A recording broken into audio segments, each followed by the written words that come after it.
Film ഗാരേജിന്റെ ഇന്നത്തെ cinema വാർത്തകളിലേക്ക് ഇവർക്കും സ്വാഗതം. ലാലേട്ടനെ നായകനാക്കി തരുൺമൂർത്തി സംവിധാനം ചെയ്ത് തുടരും ആ സിനിമയുടെ രണ്ടാമത്തെ വെള്ളിയാഴ്ചയിലേക്ക് എത്തി നിൽക്കുകയാണല്ലോ. അടുത്ത കാലത്ത് ഇറങ്ങിയ മലയാളം സിനിമകളിൽ ഏറ്റവും മികച്ച അഭിപ്രായങ്ങൾ നേടിയെടുത്ത് 100 കോടിയിലധികം കളക്ഷൻ പിന്നിട്ട് കഴിഞ്ഞ് തുടരുമെന്ന സിനിമയുടെ രണ്ടാമത്തെ വെള്ളിയാഴ്ച കേരള പ്രൈസിൽ കളക്ഷൻ പുറത്തു വരുമ്പോൾ രണ്ടാമത്തെ വെള്ളിയാഴ്ച ഒരു മലയാളം സിനിമയുടെ പേരിൽ വരുന്ന റെക്കോർഡ് പ്രൈസിൽ കളക്ഷൻ ഇപ്പോഴത്തെ തുടരും നേടിയെടുത്ത് കഴിഞ്ഞിരിക്കുകയാണ്.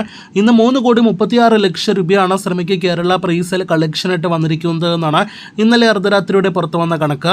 അപ്പോൾ ഒരു വേറെ ലെവൽ പ്രീസെയിൽ കളക്ഷൻ ഇന്നും നേടിയെടുത്ത സിനിമയ്ക്ക് ഇന്ന് വമ്പൻ കളക്ഷൻ കേരളത്തിൽ ഉണ്ടാകുമെന്നും നിസ്സംശയം പറയാം.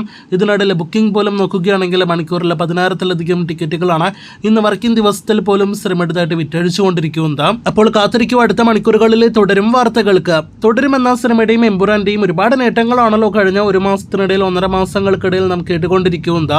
ആ നേട്ടങ്ങളെല്ലാം തന്നെ പറഞ്ഞുകൊണ്ടിരിക്കുമ്പോൾ താഴെ കമന്റ് ബോക്സിൽ വരുന്നൊരു പ്രധാനപ്പെട്ട കമന്റാണ് ബറോസ് എന്ന സിനിമയ്ക്ക് എമ്പുരാനേക്കാളും തുടരും എന്ന സിനിമയെക്കാളും ഫാൻസ് ഉണ്ട് എന്ന് അതിൽ നിന്നാണ് നാം മനസ്സിലാക്കിയത്. എന്തായാലും ബറോസ് എന്ന സിനിമയുടെ TRP റിപ്പോർട്ട് പുറത്തു വരുമ്പോൾ ഈസ്റ്റർ ദിനത്തിൽ ടിവിയിൽ ഏഷ്യാനെറ്റ് ചാനലിൽ സംപ്രേഷണം ചെയ്ത വൻ തുക മുടക്കി അവർ സ്വന്തമാക്കിയ സിനിമ ഇപ്പോഴത്തെ വളരെ മികച്ച TRP നേടിയെടുത്തിരിക്കുന്നു. 4.92 സിനിമയുടെ ആദ്യ ടെലിവിഷൻ TRP.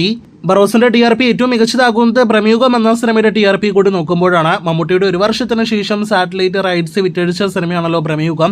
ഏകദേശം 1 മാസം മുന്നോ മറ്റോ ആയിരുന്നു സിനിമയുടെ ടെലിവിഷൻ പ്രീമിയർ ഏഷ്യാനെറ്റ് ചാനലിൽ നടന്നത്. സിനിമയുടെ ആദ്യ TRP വെറും 2.70 മാത്രമാണ്. തിയേറ്ററുകളിലെല്ലാം തന്നെ വലിയ എക്സ്പീരിയൻസും ഒപ്പം തന്നെ മികച്ച അഭിനയ പ്രകടനം എന്നൊക്കെ അഭിപ്രായങ്ങൾ നേടിയെടുത്ത സിനിമ കടമറ്റത്ത് കത്തനാർ സീരിയലെല്ലാം തന്നെ പോലെ മികച്ച TRP നേടിയെടുക്കുമെന്നൊക്കെയായിരുന്നു പ്രതീക്ഷിച്ചത്.